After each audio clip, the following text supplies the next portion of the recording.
एक मुश्किल सवाल पूछूं, आरिफ अलवी साहब का किरदार कैसा है? आरिफ अलवी के बेटे ने टिकट के लिए अप्लाई किया था।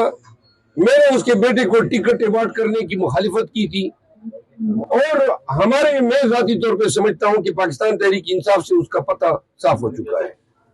उनके बेटे का या आरिफ अलवी का? आरिफ अलवी का खूब भी। आरिफ अलवी ने उस वक्त हमारे साथ धोखा किया जब वो हज का बहाना करके गए और साथ में चेयरमैन सेनेट को उसने और पीडीएम की हुकूमत को मौका फराहम किया कि जो कानून अब ये जो नवाज शरीफ जो जिसकी डिस्क्वालिफिकेशन खत्म हुई है वो कानून उस वक्त बनाया गया जब आरिफ अलवी हज पे गए थे और चेयरमैन सेनेट ने पीछे से अप्रूवल दे दी। फिर कई कवानीन इस दौरान बने, सारे मुतनाज़ा।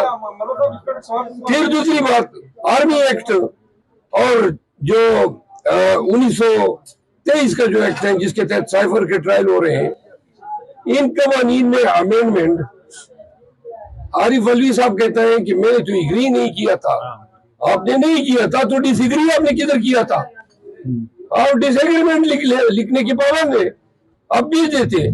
फिर जब आपको अल्लाह ने ये इख्तियार दिया है आइन के तहत कि इलेक्शन की डेट मुअय्यन करें, तो आपने अपनी गिलू खलासी के लिए लेटर इलेक्शन कमीशन को लिख दिया।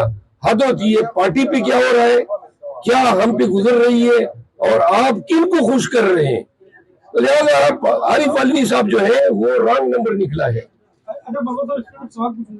आपने हमेशा ये कहा कि जो मैं बात करता हूँ खान साहब में कोई भी बात करता हूँ जिसमें अवाम आपके साथ खड़ी है, ये जो बात भैया आरिफ के लिए कह रहे हैं, आपकी साथी राय या खान साहब की जो आवाज दे रहे हैं? देखिए, मैं खान साहब के साथ आरिफ अलवी के इशू पे 2-3 दफा बात हुई है। खान साहब ये समझता है, मेरे सामने खान साहब के अल्फाज हैं, वो समझते हैं कि आरिफ अलवी ने हमारे साथ ज्यादती की है।